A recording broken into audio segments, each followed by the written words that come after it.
Hi, my name is Janet, and I'm a realtor and recruiter for Remax College Park. Today I had the privilege of sitting down to have lunch with Remax top producers, and these people are the one who make anywhere from $500,000 to $1 million a year. I believe they have been in business for over 30 years.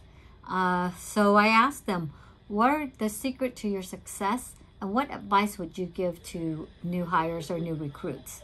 For myself, I use social media, and that I believe is the new norm. So take a listen to our conversation and give me any feedback and comment, and enjoy the video. Have a great day. Bye-bye. So am I. What piece of advice? The one thing I will say is, Okay. is I'm always fascinated about the psychology of what's going on. But there's 100 different ways to be successful in real estate. You have to find one where you're comfortable. It's your niche. Yeah, that you're not too far out of your comfort zone. Otherwise, you're not going to do it. If you dread knocking doors and you say, I'm going to go knock doors, it's going to be very short-lived, and you're going to stop knocking doors or cold calling or holding open houses or socializing or the neighborhood watch or any of those things. You're just not going to, you're going to end up fading out and not doing it. You have to find out something where you're going like, okay, I'm okay with that. I'm comfortable with that. And you're a little bit out of your comfort zone, but you get too far out, you're not going to do that. And if that's going to be your source of income, then you're going to have no income. So what would your one piece of advice to new agents be? Find something that you are within your comfort zone. Okay. For some people, they love knocking doors, and that's awesome. Some people love holding open houses every weekend. Okay. Some people love cold calling. Some people love joining group, go to church every Sunday, participate in the church group, or whatever, their softball league or their little league, or drink coffee or take drugs or whatever the heck it is that you're into. Terry is the only super duper successful hermit that I have ever met in my life. Well, Kathy, so you're speaking. What is your advice? I'm super social and never stop talking. Okay. So that's my forte. Okay. So waitress to salesperson was nothing. Was no stress. You're selling food, you're selling houses, you're selling anything. Okay. But I know 1 million people. Okay. You know 1 million people, you start with a huge sphere. Okay. Your huge sphere you use for real estate. But you remember, And the enthusiasm. Yes, we're getting participation here. Yes, enthusiasm. Right, do something you like. Okay. It's like why I can never lose weight. I don't like it. I don't like to exercise, but I love to kayak. I love Pilates. I love doing that stuff. That's what I do. Because if you make me go to a gym and you make me do that stuff, I will fucking hate you, and I will never do it. and you But probably, I can, maybe you don't like running, so no, why are you going to I run? can. I can kayak. I can Pilates. So I think Terry's 100% right. Do what you like, you will be successful. Period. End of story. 100%. So what's your one piece of advice then? In a nutshell, do what you like. Make it a good fit and do what you like, because you won't do it if you don't like it. Got it. Word to the wise. All right, we're gonna walk around to. It's probably the common denominator for all of us. We're all Well, different. there's one other thing that I'll share. Oh. What I figured out was what separates everybody else, the successful people, from everybody else.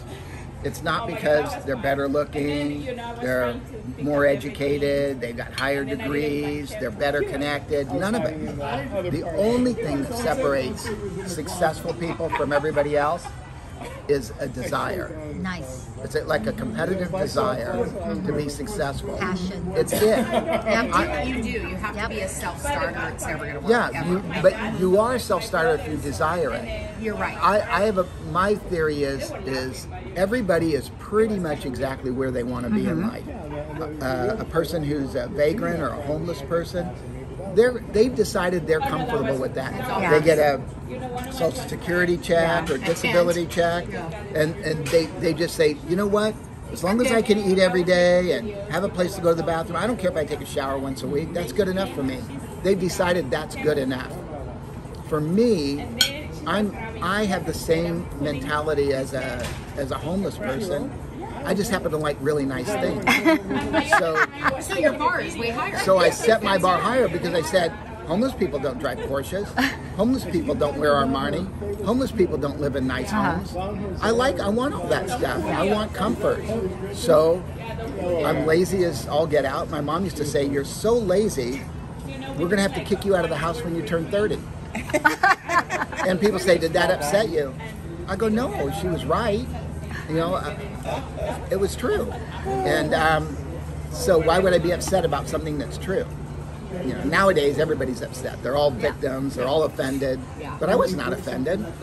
But I saw people had nice things, and I wanted nice things, and so I said, how am I going to get that? And that was how I got it. You go do what you deem is necessary in your own mind. When you're hungry, you do what it takes. That's to do right. What you want when you're hungry. That's right. Yep.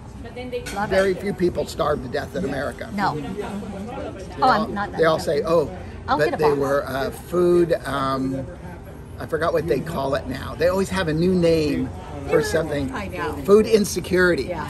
Are you kidding? When I was growing up, I was always food insecure. When I woke up, all I could think about is, where am I going to eat today and how much can Where's I my get? next meal, right? And then when I got a little older, it was like, I want to have a girlfriend and I want to eat, you know. But I want to go to Morton's. I don't want to go to Doriner's and Eventually, when I got old enough, then I got tired of being broke. So, that was it. So if you deem it's necessary, you know, that's the difference between a wish and a goal. Yeah. Everybody says, "Oh, I'm a dreamer. I have wishes. I wish." Well, a wish is nothing. Everybody wishes. I wish I owned a private island with a perfect surf spot. But a dream, a goal is, I've done some research. I know where I can buy a private island. It has a surf spot, and here's how I'm going to get there, and here's when I'm going to get there, and here's each step. Every month, every 6 months, every year for the next 5 years, so that 5 years from now I'm going to be there. Here's the meat of the advice right there. That is a plan. Forget your dreaming. Forget your wishing. Start deciding what you deem is necessary in your mind. Set it as a goal, To get you there. and then set out your plan. If you say, "Well, okay, it's my goal," words don't mean crap if there's no action behind it. Right. Love it. So, Wow. Powerful. so you have to set your plan up. So this is your goal. How are you going to reach it? It's like I asked a guy one time who was going to farm tempos, and he said, "Yeah, I live in tempos. I grew up in tempos, and I'm going to farm them in Cyprus." And I go, "Okay. Well, how much money do you want to make?" And he told me, and I said, "Well, how many do you have in your farm?" It was like 300 houses or something. I go, "How are you going to get that much money out of 300 houses?" I go, "First of all, do you know what the turnover is?" No. Do you know who the competition is and what percentage, if there's anybody that's a heavy hitter that's controlling it? No. I go, first of all, your turnover is going to be about 3%. That means 9 houses are going to sell. If somebody else is already getting them, even if you, first of all, 50% of them, you're not going to get them. Wow. Listen right to off the the math. bat. You know why? Because they either are a real estate agent, they're related to a real estate agent, Or they know a real estate they're agent. sleeping with the real estate agent. You're Whoa. not getting that business. So now you just cut that down to you got a shot at 4. Of the 4 that's wide open, is there anybody else that's hitting it heavily that's going to get potentially some of that business? Do you think if you start working the heck out of it, like you said, in a year, you might be able to start getting business. So you're going to get 2 out of your farm? What is that going to be? Do you know what makes us number one? Is they're afraid. They're afraid to go up against you because you're consistent. You have Consistency. You consistently do it. Oh, they try. You want it. Consistency. They try. Yes, They tell them you're consistency. retired. They tell them whatever they want to tell them. But it doesn't matter because would you have your car wrapped? Would you have the hand sanitizers? Would you have the dividers at the grocery store if you were retired? Never. It's not going to happen. That's a But very good point. it does happen. But passive marketing is so big Important. right now that if you wrap your car and you have the dividers at the grocery store, and this hand sanitizers it looked like I was brilliant before COVID hit, and it was just so cheap I did it, that it was so good, you just luck out. Sometimes it's pure luck, and sometimes it's methodical, and sometimes you just don't give a shit. I love it's whatever works. It just, because you listen to the people in your farm and they're like, oh my God, you're everywhere. I have no listings. What do you mean I'm everywhere? Well, your car's everywhere. Yeah. It's like a perception. campaign. Yes. Perception. It's just perception of what you do. That's all it is. So what about our other top hitter right here? What is your advice to the new agent? My advice is to find a good coach that can coach you along and set you in the right direction. Somebody who's going to help you with the analytical part of it, who's going to give you good ideas and hold you accountable.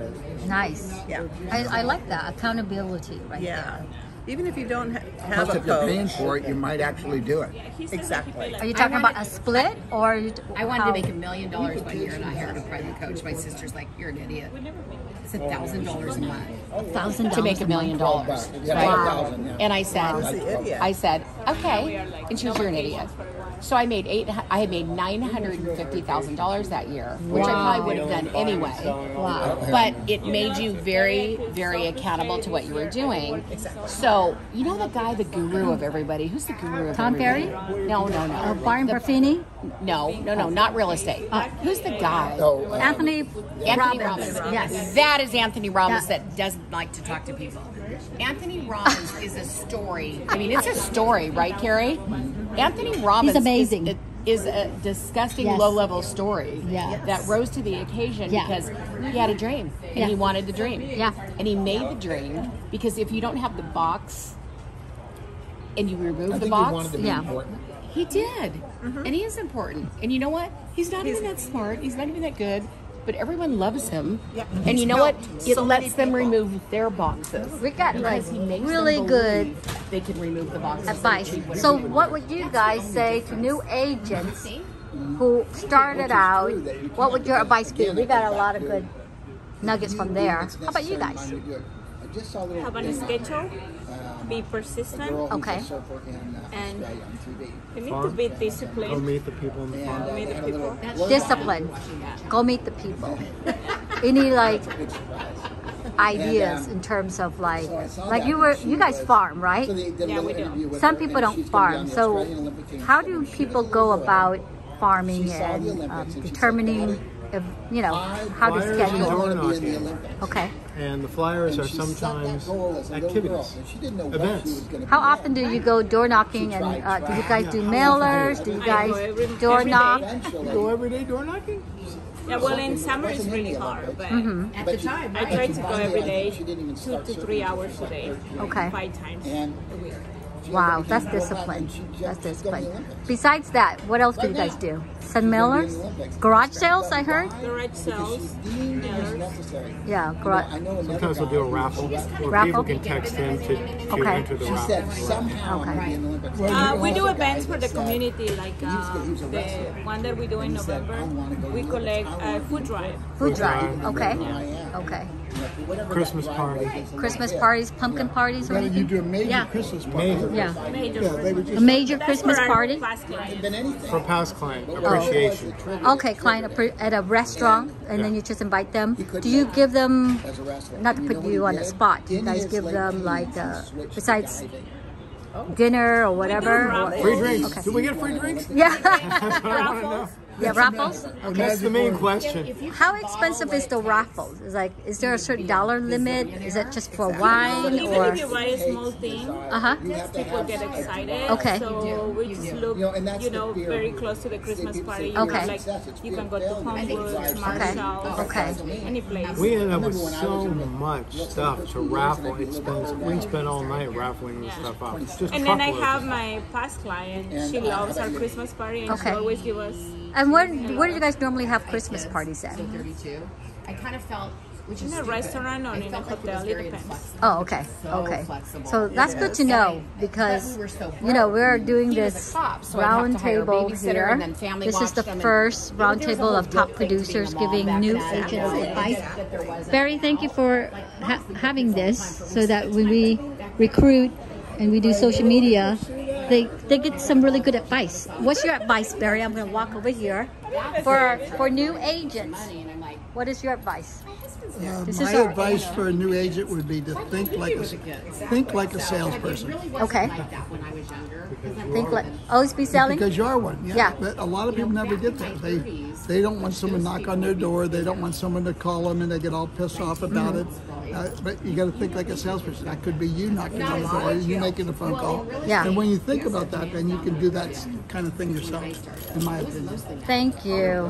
This is going to be very, very helpful because we got information from Carrie, Greta, Well, you've their got some of the team. best right here. Yeah. So I'm just listening on, you know, as like a bug in the wall, you know. So thank you everybody for your piece of advice right here. No, it was Garden Park Real Estate. Like, no one even knew that. And so when I started with them, they were like, I go, do you know who I work for? They're like,